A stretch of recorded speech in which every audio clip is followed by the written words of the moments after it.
The prophecy had been carved into the lintel stone above the forge door for 300 years, and Edrin Voss had ducked under it every morning of his adult life without reading it once. Not because he couldn't read. He could. His mother had seen to that before the coughing sickness carried her off when he was 11. He simply didn't see the point. Prophecies were for queens and warlords and the kinds of people who had destinies instead of deadlines.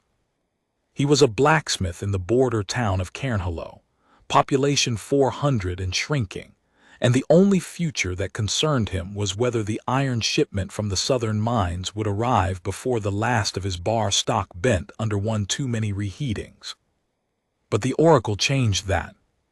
She arrived on the coldest morning of the storm season, stepping through the open forge doors without knocking, trailing ash-colored robes and the smell of scorched juniper.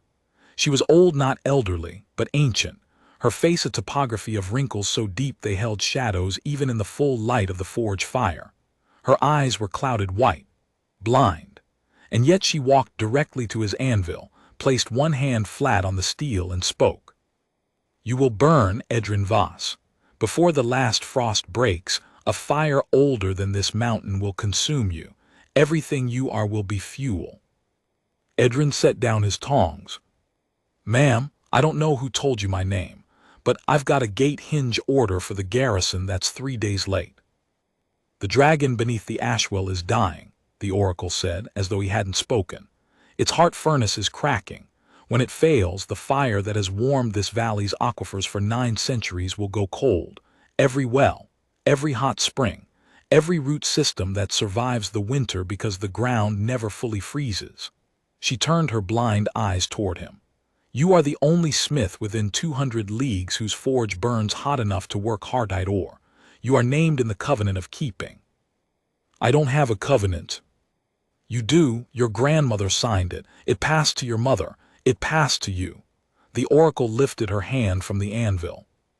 Where her palm had rested, the steel was branded with a sigil, a coiled serpent swallowing a hammer. "You have 9 days." She left the way she came. The forge fire guttered and then surged as though something had passed through it. Edrin stared at the sigil cooling on his anvil. He touched it, still warm. He ran his thumb across the coiled serpent, feeling the grooves where the brand had sunk into the steel. Good steel. His own anvil. 30 years of service, and now it carried a mark he hadn't asked for, from a woman who hadn't asked permission. He finished the gate hinge. A smith who leaves a piece half done is no smith at all. That was his grandmother's rule, and Edrin had never broken it. He tempered the hinge, quenched it, tested the swing. Clean, tight. The garrison would have it by evening. That night Edrin sat at his kitchen table with his mother's journal open in front of him. She had kept one, not a diary, but a work log, the kind every smith keeps to track material orders and commissions. He'd inherited it along with the forge and had never opened it past the final entry, dated 3 days before her death, which read simply, "Iron from Kelway delayed. Edrin can handle it." Now he turned the pages backward, looking for something he couldn't name. The entries were mundane, orders filled, stock inventoried, prices negotiated with the mine. But scattered among them were references he'd always skipped past. Covenant notation due, Ashwell thermal log stable, scale membrane sample stored in cedar box 3rd shelf, and one dated 23 years earlier in his grandmother's handwriting, showed Marit the descent route. She asked why. I said, because someday her child will need it and she won't be here to show them. She called me dramatic. I called her correct. Marit, his mother's name. On the final page of his grandmother's section, the journal had been passed down like the forge. Edrin found a drawing, a cross-section of something round, surrounded by a lattice pattern. Annotations in Sierra's angular capitals. HEARTITE lattice, any quadrant showing early stress lines. Advised VAELRE, thermal cycling reduction. Estimate 60-80 years before failure. The next keeper will need steadier hands than mine. 60 to 80 years. His grandmother had written that 47 years ago. The math landed like a hammer strike. She had always known. Not just known, prepared. The scalework drills on pig iron, the crystallography exercises, the long afternoons tap-testing ingots and describing the sounds bright, flat, sustained, discordant, until his ear was as refined as a jeweler's eye for cut. She had been building a toolkit inside him, piece by piece, disguised as a general education. And she had never told him why, because Sira Voss had been, above all, a reasonable woman. Edrin closed the journal, put on his heaviest boots, and went to find the ash well. The ash well wasn't a well. It was a shaft, a vertical wound in the bedrock at the foot of Mount Cairn, wide enough to swallow a house, ringed with heat-cracked basalt and the remains of an ancient stone staircase that spiraled down into darkness, so deep the torchlight couldn't find the bottom. The air rising from it was hot, wet, and smelled of sulfur, and something else, something living, like the musk of a very large animal that had been breathing in the same space for a very long time. The town council had fenced it off 3 generations ago, after a shepherd's dog fell in and they never heard it land. The fence was wrought iron, Edrin's own work, replaced every decade as the heat warped the bars. He'd always assumed the heat came from a geothermal vent. Half the valley's hot springs were fed by underground thermal activity. It had never occurred to him that the thermal activity might have a heartbeat. He ducked through a gap in the fence, lit his lantern, and descended. The stairs spiraled for 2 hours. The temperature rose steadily, first warm, then hot, then the kind of hot where the air itself felt thick. His lantern flame turned from yellow to blue as the oxygen thinned. Halfway down, he found his grandmother's handwriting scratched into the stone, not diagrams, instructions. Breathe through mouth below this point. Rest here 200 steps to floor. Canteen, drink before entering the cavern, not after. Notes left for whoever came after her.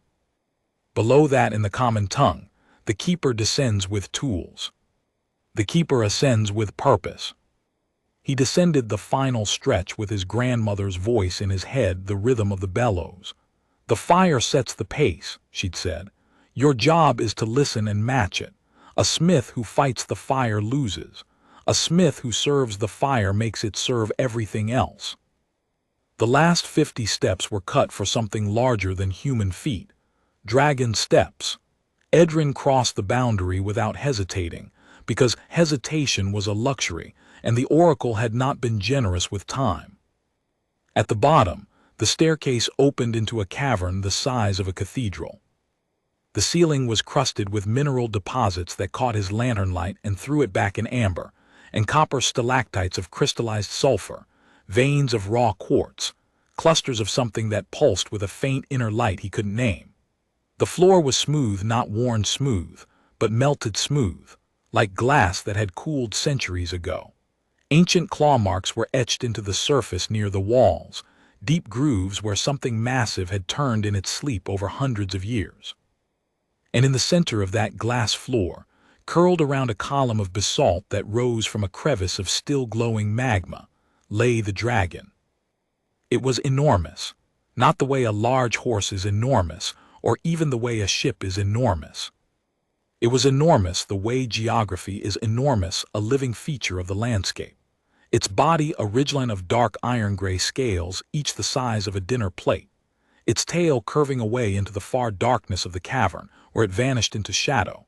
Its wings folded tight against its flanks like collapsed tent canvas. The membranes between the wing bones translucent enough to show the dull glow of veins carrying something that was not blood but liquid fire. The head alone was longer than Edrin's forge. The nostrils flared with each slow, shuddering breath, releasing thin streams of smoke that smelled of molten copper and cold stone. But the eyes were open, gold, each iris the diameter of a wagon wheel, and filmed with pain. They tracked Edrin as he descended the last steps and stood on the glass floor, his lantern absurdly small against the scale of what lay before him. The dragon did not move. It did not need to. The weight of its attention was enough. "I'm the blacksmith," Edrin said. His voice sounded absurdly small in the cathedral space. "The oracle said your heart is failing. A sound came from the dragon, not a roar, not a growl, a vibration. It passed through the glass floor and up through Edrin's boots and into his chest cavity, and his mind translated it without effort, as though the meaning had always been waiting for the right frequency to unlock it. The heart furnace cracks. Each breath costs more than the last. Soon there will not be enough fire to sustain the body that holds the fire. A paradox, the final one. Edrin had expected many things. He had not expected the dragon to sound tired, not angry, not ancient and imperious, just tired, the way his mother had sounded in the last weeks, when breathing itself had become a labor she endured rather than a function she performed. Can it be repaired? It can be reforged, but the ore required heartite is mined from the magma vents beneath this chamber. It must be smelted at temperatures no surface forge can sustain, and it must be shaped by a hand that understands the marriage of heat and metal at the level of instinct, not instruction. A hand that reads the grain of the crystal the way a musician reads a score. That's why the oracle came to me. The oracle did not come to you. The oracle came to the only smith whose grandmother once forged a scale pin for my left wing 47 years ago, a woman named Sira Voss. She did not flinch from the heat. She did not hesitate when I opened my wing and showed her the crack. She sang mining songs while she worked, and the crystal responded to the resonance of her voice. You carry her hands. Whether you carry her steadiness remains to be seen. Edrin looked at his hands, broad, scarred, the knuckles permanently reddened from decades of proximity to the forge. The skin between his thumb and forefinger on the right hand was thick with old burn scars, layered over each other like tree rings. His grandmother's hands, his mother's hands. What do you need me to do? The dragon's exhale was long and ragged, and the magma in the crevice pulsed brighter, casting Edrin's shadow across the glass floor in a shape that looked briefly, absurdly, like a much larger creature standing behind him. Why? The question caught Edrin off guard. Why what? Why would you help me? You owe me nothing. The covenant was a promise, not a debt. You could walk up those stairs and never think of this place again. Edrin thought about the question the way he thought about a piece of metal on the anvil, turning it over, testing its weight. Because you're in pain, he said finally, and I know how to work with fire. That's all the reason I've ever needed for anything. Your grandmother said something similar. She said, because it needs doing and I'm here. I asked her if that was enough reason. She said it was more reason than most people get for anything they do. Come closer, see what is breaking. Edrin walked across the glass floor toward the dragon's chest. The heat intensified with each step, not unbearable, but aggressive, personal, like standing too close to an open kiln that was also watching him. The dragon's chest rose and fell with the slow labor of breathing, and between the massive scales of the sternum, Edrin could see it. A glow. Deep amber, pulsing irregularly like a heartbeat that kept stumbling over itself. And through the gaps between the scales, hairline fractures in something that looked like crystallized fire, thin dark lines branching outward like cracks in river ice, each one leaking a whisper of white flame that dissipated in the cavern air. The heart furnace. His mother had read about it in old texts, thinking they were fairy stories, a second sun, contained within a lattice of heartite ore that the dragon's body grew over centuries. When the lattice cracked, the fire leaked. When the fire leaked, everything it sustained died with it. How long do you have? 7 days, perhaps 8. The cracks widen with each thermal cycle. I have been slowing my breathing to reduce the stress on the lattice, but the mathematics are unkind. Every breath I take to stay alive accelerates the fracture propagation. Every breath I don't take starves the fire that holds the fractures in check. The paradox narrows daily. 7 days. The oracle had said 9. A margin of 2 days, and the margin was shrinking with every stuttering pulse of amber light. Tell me about the ore. Heartite grows in the magma vents directly beneath us. It forms only under sustained dragonfire, my fire specifically. Each crystal takes decades to mature. There is a chamber below this one, accessible through the crevice beside my body. The crystals are there, but the chamber is the dragon paused, and the vibration carried something Edrin recognized as reluctance, the careful tone of someone about to deliver bad news. It is hot. Hotter than any environment a human body is designed to survive. The ambient air temperature in that chamber will ignite cloth on contact and cook exposed flesh in under a minute. How hot? Hot enough to melt iron. Edrin was quiet for a moment. He looked at the crevice, a gap in the basalt beside the dragon's flank, barely wide enough for a man's shoulders, glowing dull red at the edges. The heat radiating from it was visible, bending the air into shimmering curtains. I work iron every day. You work iron that is hot, the air around you is not. In that chamber the air itself is the forge. There is no cool side to stand on. There is no draft to carry the heat away. You breathe fire, you stand in fire, you work in fire. And you have approximately 40 minutes before the protection I can offer you fails. Then I'll need protection. The dragon's gold eyes shifted, studying him with an intensity that felt like being weighed on a scale, where the unit of measurement was something he didn't have a word for. There is a way. I can coat your skin in my shed scales. They reflect dragonfire rather than absorbing it. But you would need to stand within my breath while I shed, very still, while a creature large enough to crush you exhales superheated air close enough to singe your hair. Edrin thought about that. He thought about 400 people who had no idea that their warmth depended on a dying creature beneath their feet. When do we start? Before we begin, there is something you should see. The dragon shifted its massive body, the tail uncurling from the basalt column, revealing a section of the cavern wall, polished smooth and carved with images. Not diagrams this time, scenes. 4 panels carved by claw-tip into polished stone, the cavern empty, the dragon descending, the town growing above the fire, and a woman small, straight-backed, holding tools connected to the dragon by a single carved line, a vibration, a frequency, the bond. This was carved the year your grandmother first descended. Vale's vibration was quiet. I carved it myself.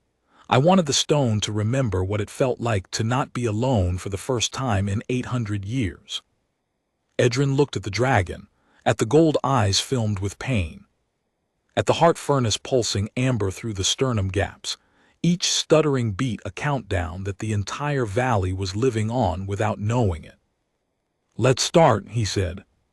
The scale coating took 3 hours. Edrin stood shirtless in front of the dragon's muzzle, arms extended. The dragon exhaled in controlled pulses, superheated air carrying a rain of shed scales that landed on his skin and bonded instantly. A tightening, a sealing, a sense of being enclosed in something ancient and alive. Layer by layer, his arms, his chest, his back, his legs turned the color of dark iron, gleaming faintly with an iridescence that shifted between gray and deep amber when he moved. The dragon was precise, patient. There was a rhythm to it: exhale, settle, adjust, exhale again, that reminded Edrin of the way he himself worked difficult commissions. Not rushing, not forcing, letting the process set its own tempo. At the 90-minute mark, something went wrong. The dragon's breath hitched. The rhythm of exhales broke. The scales that had been drifting in controlled patterns suddenly scattered, some falling short of Edrin's body and others overshooting, hitting the glass floor behind him with tiny clicks. Vale's gold eye widened, and through the cavern floor Edrin felt the heart furnace stutter a hard skip, like a horse stumbling mid-stride. Then a crack, not a sound from the dragon's voice, a sound from the dragon's chest. A sharp, crystalline snap, like a glass rod breaking, and a jet of white flame shot from between the sternum scales and hit the cavern ceiling, leaving a black scar on the mineral deposits. Vale's body convulsed. The massive tail swept across the cavern floor, and Edrin dropped flat. A new fracture, lower quadrant. The cascade is accelerating. How much time did we just lose? 2 days, perhaps more. The margin had been 2 days. It was gone. Finish the coding, Edrin said. He got to his feet, arms extended. Now. The remaining coding took 40 minutes instead of 90. When the last scale bonded, the blacksmith looked down at himself, armored in dragon scale, the surface shifting between iron gray and deep amber. He looked like a man-shaped ember. And he could feel the dragon's heartbeat, not through the floor this time, through the scales on his skin. The bond echo. Vale's pain became his pain, a deep structural ache in his chest, the feeling of something fundamental coming apart from the inside. "What's your name?" Edrin asked, because the pain demanded the dignity of a name. The vibration that came back was complex, layered, harmonic, carrying undertones that the human ear couldn't fully parse. "I can't pronounce that." "Few can. Your grandmother called me Vale. It was close enough. She also called me, you stubborn furnace, when I refused to hold still during the wing repair, but I'd prefer you use the shorter one." Despite everything, Edrin almost smiled. The brief flash of the dragon's dry humor delivered, while dying told him something more important than any vibration could. Vale was not resigned. Vale was waiting for someone stubborn enough to try. "You should know something." The vibration turned serious. "The Covenant Guard monitors my thermal signature from the skein. They will have detected the new fracture. If they arrive before the repair is complete, they will perform the final rites, the sealing of the ashwell, the entombment. They are traditional. They will not expect a human to be capable of this repair." "Can they stop me?" "They can. They are the Covenant Guard, Edrin. 14 dragons, each of them 3 centuries old or more. Their authority over ashwell protocol is absolute." "Then I'd better work fast." "Now." The ore. The chamber beneath the cavern was exactly as terrible as Vale had described. Edrin descended through the crevice into heat that hit him like a physical wall. His lungs burned with every inhale. The scale coating held, but his face was uncoated, and the skin of his forehead began to tighten immediately.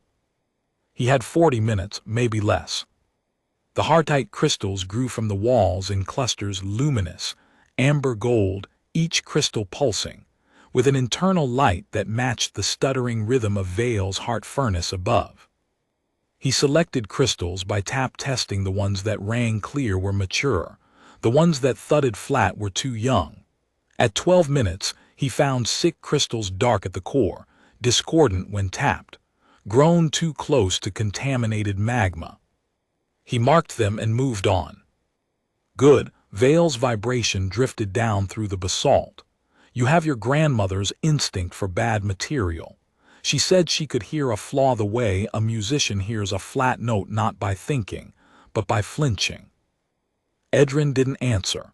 The heat was too intense for conversation, but he filed the information away alongside everything else his grandmother had left him.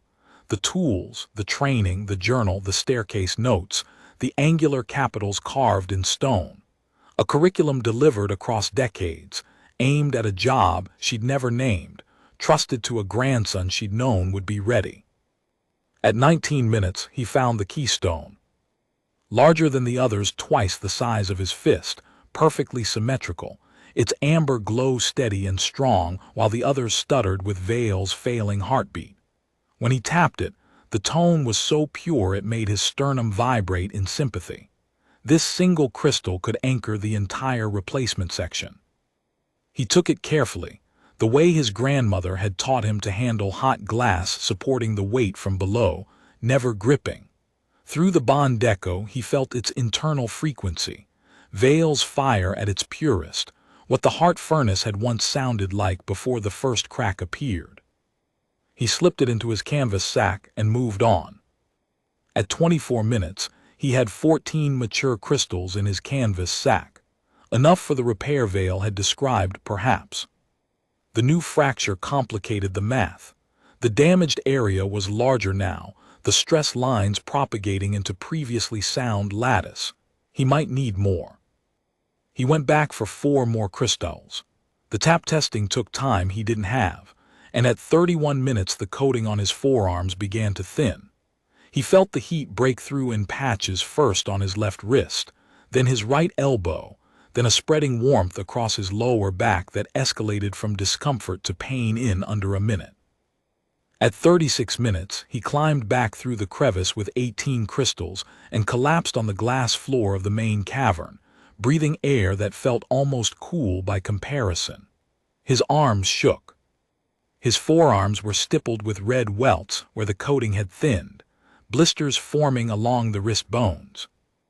Vale's gold eye watched him. The Bondeko carried concern of vibration with a soft, inquiring edge. "You are burned." "I've been burned before." Edrin sat up and examined his forearms. Red patches, some blistering, nothing that wouldn't heal in a week. "I have 18 crystals, including a keystone that might be the cleanest crystal you've ever grown." 18. Your grandmother took 3 trips across 19 hours for 11. She was more careful. She had more time. That landed. They were both quiet for a moment, and through the Bondeko, Edrin felt the dragon's awareness of its own narrowing timeline, not panic, not despair, but the patient, clear-eyed acceptance of a creature that had been solving thermodynamic equations against its own mortality for months, and knew exactly how the math resolved. "Then we begin." The vibration shifted, the exhaustion unmistakable. "The forging must happen inside my chest. The lattice cannot be installed cold, it must be shaped in place, at operating temperature, while the heart furnace still burns. You will be working inside a living fire, with a damaged lattice that is actively propagating fractures, with a time limit set by my ability to hold the sternum open under stress." "How long can you hold it?" 90 minutes. Perhaps less with the new fracture. "Then I'll need more scales." The second coating was harder. Vale was visibly weakening, the exhales came slower, the shed scales thinner, some of them fragmenting in the air before they could reach Edrin's skin. The Bondeko transmitted the cost. Each scale shed was energy the dragon couldn't afford to spend, fire drawn from a furnace that was already running on reserves. Vale was burning what remained of its margin to give Edrin the protection he needed to save the margin itself. Another paradox. The dragon seemed to collect them. Halfway through, the scales bonding to his skin began carrying more of the Bondeko, not just Vale's heartbeat but fragments of older sensations. The memory of Sira's voice, singing a mining song about copper seams. His mother had hummed that melody while she cooked. His grandmother had sung it in this cavern, and the dragon had remembered it for 47 years. Edrin stood straighter. The scales continued to fall. The scales settled on Edrin's collarbone. The coating was nearly complete. Edrin looked at the dragon's gold eyes. The pain in them had not diminished, but behind the pain, steady as a forge fire behind its screen, was something else. Resolve. The same resolve Edrin felt every morning when he ducked under the lintel stone and lit the forge, knowing the work would be hard and the pay would be modest, and the only reward would be the knowledge that the gate would swing true and the horseshoe would hold. "Then we'd better not let them freeze," Edrin said. While the scales settled, Edrin built his forge kit. His smallest hammer, the one he used for jewelry work and fine detail, its head no larger than a walnut. His grandmother had given it to him on his 15th birthday. She'd made it herself, forging the head from a single billet of tool steel that she'd selected from a batch of 20, tapping each one and rejecting 19 for reasons she never explained. The handle was ash, seasoned for a decade, fitted so precisely to the head that no wedge was needed.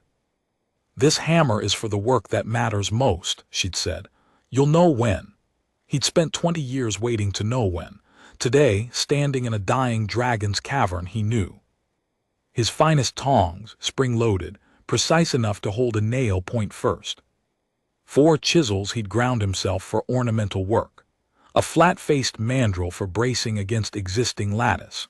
He coated each tool in shed-scale compound, pressing the scales into the metal surfaces with his thumbs until they bonded, testing each one against the edge of the magma crevice to confirm the coating held. The mandrel gave him trouble. Its surface area was too large for a uniform coating, the scales lifting at the edges. He solved it by forging a sleeve of scale-coated wire mesh around the tool, creating an air gap for insulation. The kind of solution that looked like nothing, but contained 30 years of understanding how heat moves through metal. Vale watched this with an expression Edrin couldn't name. Recognition, perhaps. Or something older, the expression of a creature watching a pattern repeat across generations, seeing the grandmother's hands in the grandson's work, the same careful preparation, the same instinct for sequence. Your grandmother worked the same way. Tools first. Always tools first. She laid out every tool she would need before she began, in the exact order she would use them. She said a smith who starts a job without knowing every tool's position is a smith who will reach for the wrong one at the worst moment. She taught me that, Edrin said. Every morning, tools on the bench, left to right in sequence. She made me drill it until I could find each one blindfolded. She told me. She said she was training your hands for something you'd never believe existed. I asked her what. She said, a job that needs doing in the dark by feel, in a place no human should be, for a creature no human should love, by someone too stubborn to know any of that matters. She also told me, Vale added, Vale, hold still or I'll weld this pin to your nostril. I held still. She was not a woman who made idle threats. When the coating was complete and the tools were ready, Edrin laid out each instrument on the glass floor in order of use left to right, the way his grandmother had drilled him since childhood. Hammer, tongs, chisels 1 through 4, mandrel with its wire mesh sleeve, the canvas sack of heartite crystals, each one individually wrapped in torn strips of his shirt to prevent them from resonating against each other during transit. 18 pieces of crystallized dragonfire, sorted by size and quality, arranged in the sequence he intended to place them. Tools first, always tools first. The dragon watched this final preparation and then, without further ceremony, shifted its body slowly, carefully, with the controlled agony of a creature moving broken architecture, and opened its chest. The sternum scales parted along a seam. Between them, the heart furnace blazed a core of crystallized fire the size of a wagon, its surface a lattice of interlocking heartite crystals that glowed with the deep amber of molten gold. The lattice was beautiful even in failure, a geometric precision that no human jeweler could have achieved.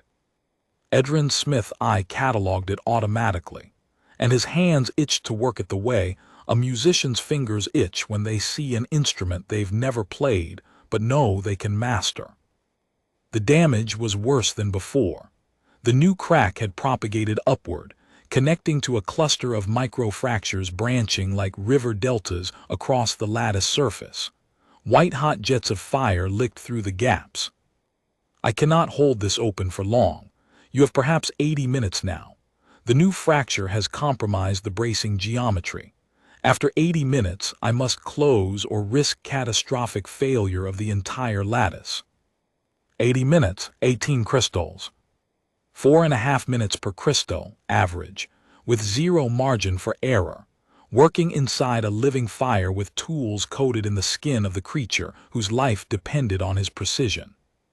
Above him, through the ashwell shaft, the distant scrape of claws on stone grew louder. The Covenant Guard descending, coming to seal the tomb of a dragon they believed was dying. They would arrive to find Edrin elbow-deep in Vale's heart furnace, either saving a life or proving that the Covenant's theoretical procedure was as impossible as they'd always believed. Edrin picked up his hammer. He tested the weight in his hand, familiar, certain, the same walnut-headed jeweler's hammer he'd used for 20 years. His grandmother had given it to him on his 15th birthday. This hammer is for the work that matters most, she'd said. You'll know when. He knew. He stepped into the dragon's chest. There is a state that blacksmiths enter sometimes, when a piece is particularly demanding and the window of workable temperature is narrow. The conscious mind goes quiet. The hands take over. The eyes read the metal the way a musician reads a score, not consciously, but fluently.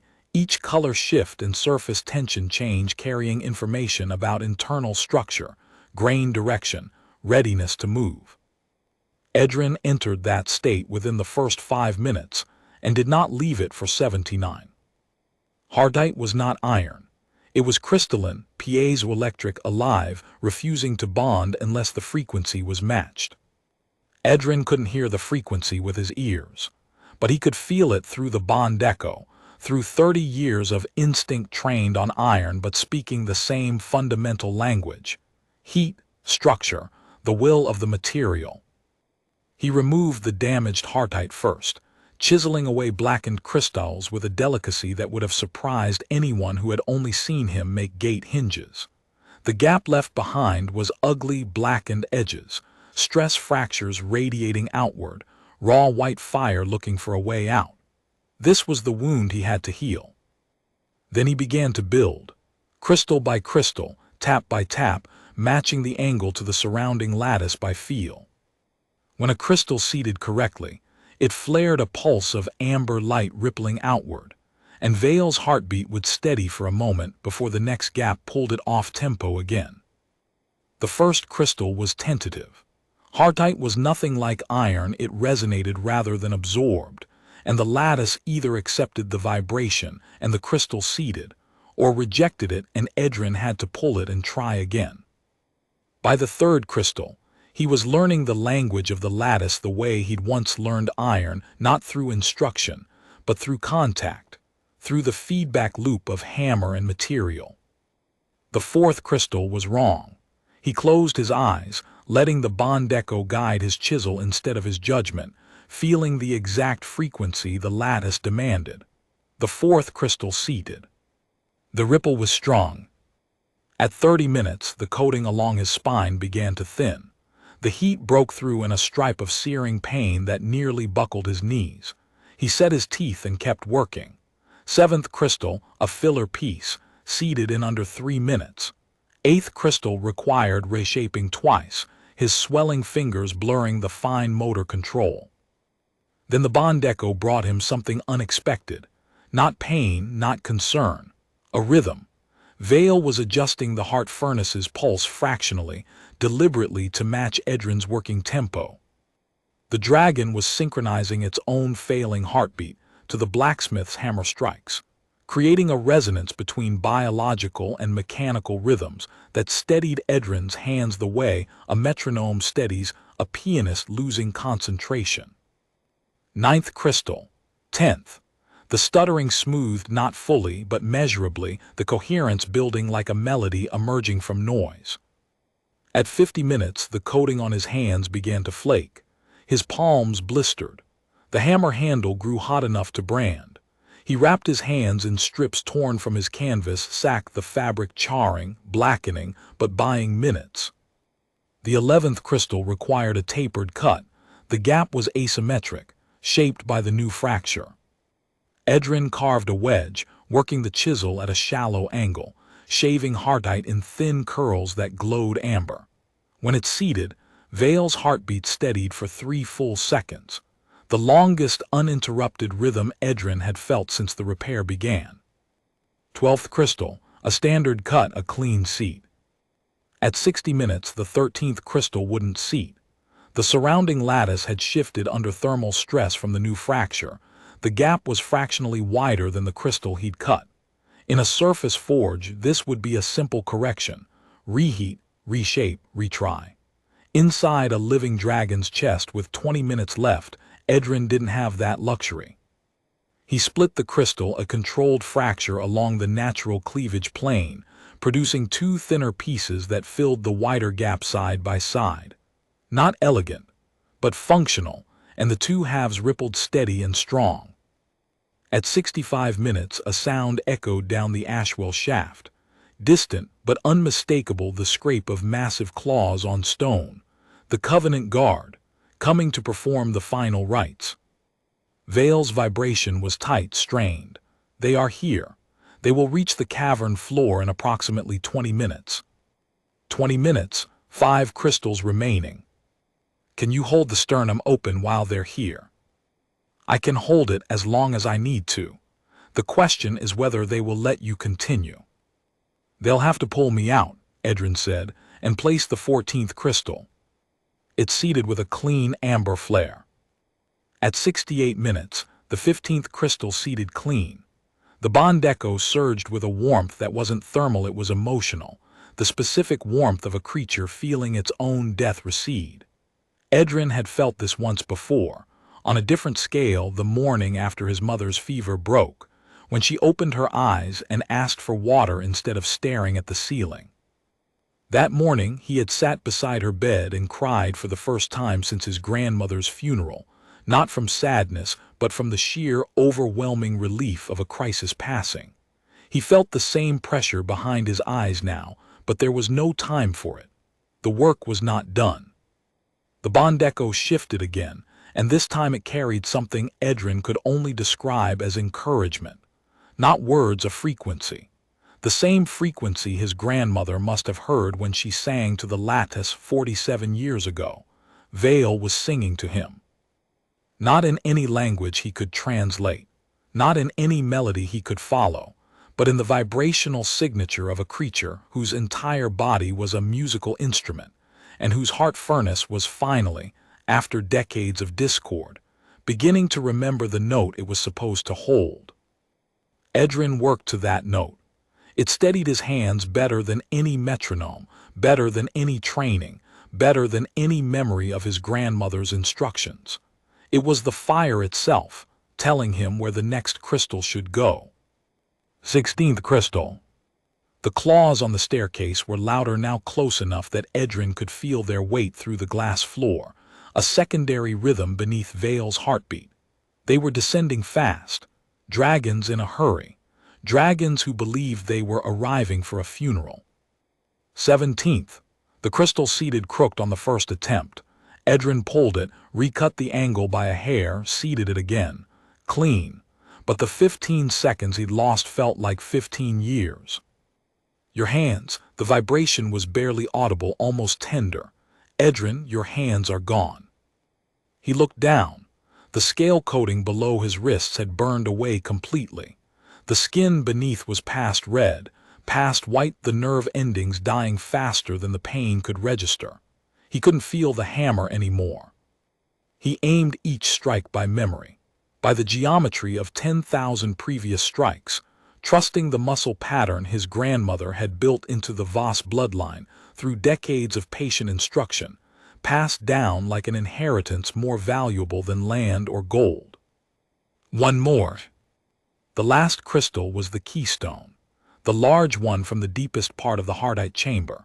It needed to seat at the center of the repair, the point where all the stress lines converged, old fractures meeting new, the branch crack from the earlier episode intersecting the original damage zone.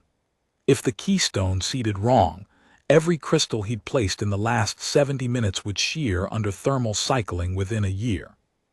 If it seated right, the lattice would be stronger than the original new heartite bonding with old, in a continuous crystal matrix that would outlast the mountain above them. Edrin's vision was narrowing. He could see only the gap in the lattice, the crystal in his ruined hands, and the exact angle the bond echo was singing to him. He placed the crystal. Through the bond echo, Edrin felt Vale's heartbeat slow, not from failure, from anticipation. 900 years of life, 900 years of solitude punctuated by one grandmother and one grandson, all converging on a single hammer strike. Edrin drew his arm back. The scale coating on his forearm crumbled, exposing raw skin to the furnace heat. The pain was immediate, electric, absolute. He ignored it. The hammer head caught the amber light, and for one instant blazed gold. He struck once. The lattice completed. A click, a single, clean, mechanical click, like a lock accepting the right key after a century of wrong ones. And then a hum, vibrating through the glass floor and up through Edrin's bones. The lattice was conducting again. The ripple that traveled outward was not amber but gold, pure, blinding solar gold. A chord, deep, harmonic, sustained. The sound of a heart furnace running clean for the first time in decades, the paradox resolved. Vale's heartbeat locked into rhythm, strong, even, steady as a forge bellows worked by a patient hand. The heat didn't diminish, but it changed. It went from aggressive to ambient, from attacking to embracing, from the heat of something dying to the heat of something profoundly, enormously alive. Edrin fell.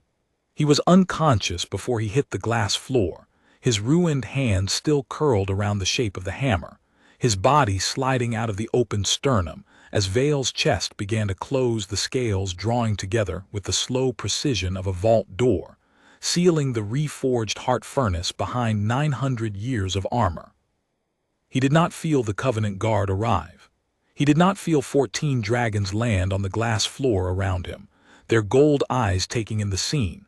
A human smith, scale-coated, burn-scarred, unconscious, lying in front of a dragon whose heart furnace pulsed steady and strong. He did not hear the Crimson Guard captain's question, "What has happened here?"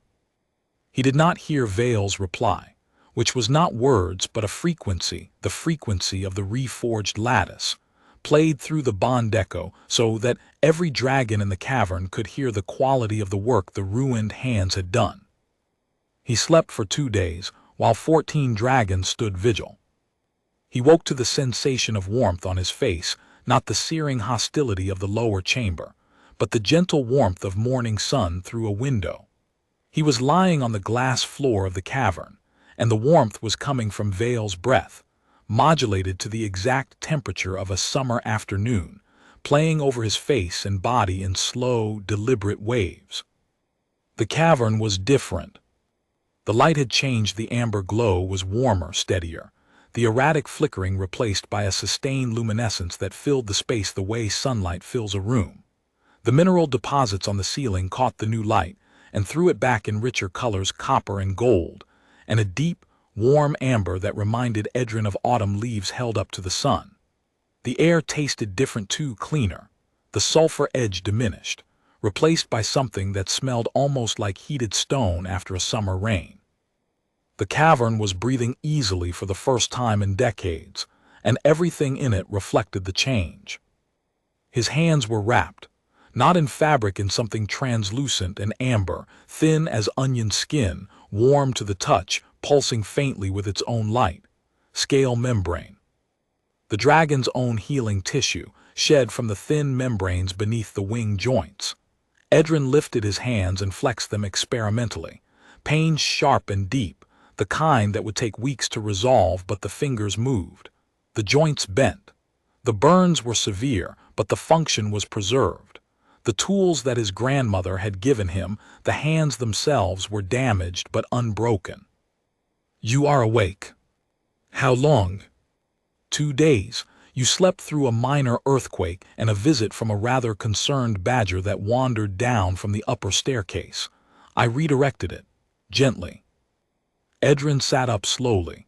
Everything ached, but the cavern's ambient temperature had risen, and the magma in the crevice glowed with a sustained, healthy orange instead of the sick, flickering amber of before. Vale's heartbeat was a steady pulse through the glass floor, strong, continuous. The bond echo carried it into Edrin's chest, a companion rhythm that had been there the whole time he slept, watching over him in the only way a creature that size could. The heart furnace holds. Vale's vibration was different now, clear, ringing, the exhaustion replaced by something that sounded like the first deep breath after a long illness. Your lattice work is sound. The split seat on Crystal 13 is holding at full resonance, an improvisation your grandmother would have called ugly but honest. She meant it as high praise. So do I. There was a sound from above. Distant but growing, the scrape of claws on stone, the rush of displaced air through the Ashwell's shaft, a deep vibration that was not Vale's but carried the same harmonic family. "Dragons." They came through the shaft one at a time. 14 dragons, their scales catching the amber light in colors Edrin hadn't known scales could carry. Deep crimson, frost white, midnight blue shot through with copper veins, obsidian black with edges that glowed like cooling lava. They landed on the glass floor, claws clicking, heads turning toward the steady pulse of the heart furnace, with expressions that Edrin could only describe as listening. The largest, a deep crimson male with scars across his muzzle, and the bearing of absolute authority, stepped forward and lowered his head until his gold eye was level with Edrin's face. "We are the Covenant Guard. We came to perform the final rites. We expected to find Vale dead or dying. Instead, the crimson dragon's eye moved to Vale's chest, where new heartite gleamed among old. We find a reforged furnace running cleaner than it has since I was hatched, and a human smith on our elder's floor with hands wrapped in scale membrane." Edrin stood. It hurt knees, back, hands, the forearm muscles that had gripped a hammer for 79 minutes inside a living furnace. But the Voss family stood. It was what they did. "The furnace was cracking, I fixed it. That's what smiths do." The crimson dragon turned to Vale. "Elder, is this the covenant bearer? This is the grandson of Sira Voss, who forged my wing pin 47 years ago. Sira predicted this repair would be needed within her grandson's lifetime. She was correct. She trained him specifically for this work, every technique, every instinct, every habit of tool preparation that he performed in front of me was Sira's curriculum, delivered across decades of gate hinges and horseshoes and barrel hoops, building the muscle memory he would need for a job she never explained because the explanation would have been less convincing than the preparation. He descended into the hardite chamber at temperatures lethal to his species and harvested 18 crystals in 36 minutes. He returned with burns on both forearms and asked for more scales instead of medical attention. He worked inside my open chest for 79 minutes. He placed 18 crystals by feel, matching the lattice frequency without instrumentation, adapting techniques from ironwork to hardite work in real time. His keystone bond is cleaner than the original. His improvised split seed, a technique I have never seen applied to hardite in 9 centuries, is holding at full resonance.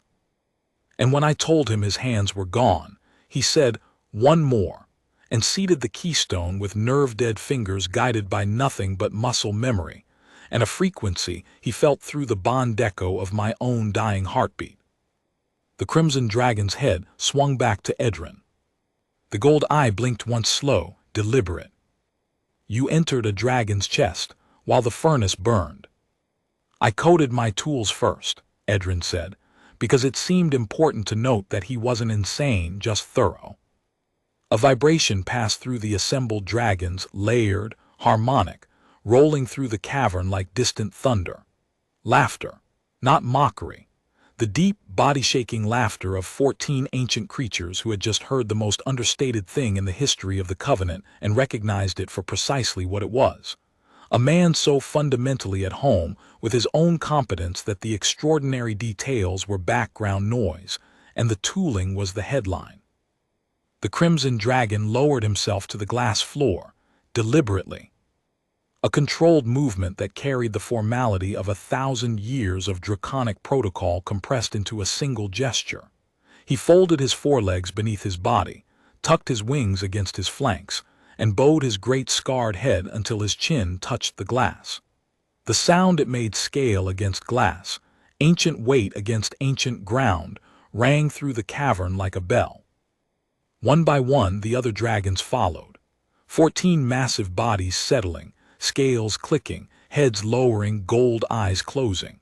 The half-circle became a ring of bowed dragons, their collective breath rising as a single warm column that carried Edrin's scent, iron, charcoal, sweat, burned skin, upward through the ashwell and into the winter sky above Cairnhallow. Vale's vibration came last, and it was the quietest sound Edrin had ever heard. The covenant of keeping is fulfilled, but the bond you forge today is not a contract, Edrin Voss. It is not an obligation or a debt. It is what it has always been, since your grandmother first sang in this cavern, and I remembered what it was to not be alone. Edrin stood in the center of a ring of bowed dragons, his wrapped hands at his sides. The fire hadn't consumed him. It had refined him the way a forge refines iron, burning away the impurities, the hesitation, the doubt, leaving only what was strong enough to hold. He had forged a dragon's heart, and in the forging he had found his own. The Crimson Captain rose last. He looked at Edrin for a long moment, then turned to the other dragons and spoke in a vibration that Edrin felt through the bond echo, rather than the floor, a private frequency, shared through the scales he still wore. The final rites are cancelled. The Ashwell Thermal Authority remains with Vale. The covenant of keeping passes to the line of Voss, renewed, for as long as the line endures and the forge burns. Let every guard remember, the lattice was not saved by dragonfire or by ancient protocol or by the traditions of the covenant. It was saved by a man with a hammer. The frost-white female approached Edrin and placed the tip of her muzzle against his wrapped hands gently, the way a creature that could crush stone touches something it recognizes as irreplaceable. "We will remember," she said. "Your name will be beside your grandmother's, not below it, beside it." Then, one by one, the Covenant Guard ascended the staircase and were gone. The sound of their claws on stone faded upward, 14 dragons climbing toward daylight, carrying a story that would be told in the skein for as long as dragons drew breath. Vale's vibration filled the silence they left behind. "You should rest. The scale membrane will need another day to finish its work on your hands. I'll rest when the gate hinge is delivered." Sierra's words exactly. She was right about most things. She was "Go make your hinge. Bring soup when you can. Your mother's recipe, the oversalted one." Edrin turned toward the staircase. The 2-hour climb stretched above him, 700 steps of basalt and history, rising from the dragon's world to his own. He would make the climb. He would make it many times, in the weeks and months and years to come, carrying soup and tools and stories and the quiet, steady maintenance that was the Covenant's real substance. Not the grand gesture of the repair, not the heroic moment of the keystone crystal, but the ordinary, repeated, unglamorous work of showing up, of checking the lattice, of monitoring thermal signatures, of keeping the forge hot and the tools ready and the recipe unchanged. That was what keepers did, they kept. The wells of Cairnhollow ran hot the next morning, hotter than they had in decades. The old women at the springs noticed first, testing the water with their wrists. The orchard's roots sank deeper into soil that steamed in the cold air. A farmer noted that his cellar was now warm enough to start seeds in midwinter. Nobody connected it to Edrin. He came up the staircase on the third day, blinking in winter sunlight, hands still wrapped in amber scale membrane, clothes scorched. He walked past the warped iron fence, noting, with a smith's instinct, that the bars were straighter than they'd been in years. Not geothermal vents, dragon fire. The distinction, metallurgically speaking, was everything. The baker's wife, hanging laundry in the warm air, nodded to him. "Morning, Edrin. Water's running hot today." "Did something change with the springs?" "Just a repair," Edrin said. "Underground, nothing to worry about." She didn't know. She didn't need to know. That was the point of the covenant the keeper kept, and the valley lived, and the connection between the two was a secret carried in a family's hands. Edrin walked on to his forge. He ducked under the lintel stone and read the prophecy for the first time. The smith who enters the fire will not return unchanged. What burns away was never needed. What remains was always enough. He picked up his tongs. The anvil still bore the oracle's sigil, the coiled serpent swallowing the hammer, branded into the steel so deep it would outlast the anvil itself. He traced it with his thumb. The metal was cool now, but the bond echo in his chest pulsed as he touched it, and for a moment he felt Vale's awareness distant, warm, steady. Not watching. Present. the way a campfire is present in a dark room, not demanding attention but available if you reach for the warmth. He set bar stock in the coals and worked the bellows, and the forge fire leaped the way it always did, and the only difference was the faint second heartbeat in his chest that would never leave. His hands hurt. The scarring would be permanent. He didn't mind. Scars were a smith's resume. Vale's heartbeat. Steady, warm, continuous. Just a presence, the knowledge that beneath the mountain, a fire burned because a blacksmith's hands had held it together, and that fire would warm the valley for centuries. The gate hinge had been 3 days late. Edrin finished it by noon. That evening, he made soup, thick grain broth, the kind his mother used to make, oversalted the way she always had. He carried the pot down the ashwell with the ease of a man who had already made the hardest descent of his life. He brought it because that was what the Voss family did. They showed up. They brought what they had. And sometimes when the work was done and the hinge was hung, they came back anyway with soup, because the work was never really the point. The work was just the language. The soup was what the language said. Vale drank the soup. When the pot was empty, the dragon nudged it back toward Edrin with the tip of its muzzle, and the gesture was so gentle that Edrin felt his throat tighten. The vibration that followed carried no words at all, because some things are too simple and too true for language. In the town above, the wells ran hot, the springs steamed, the frost held off.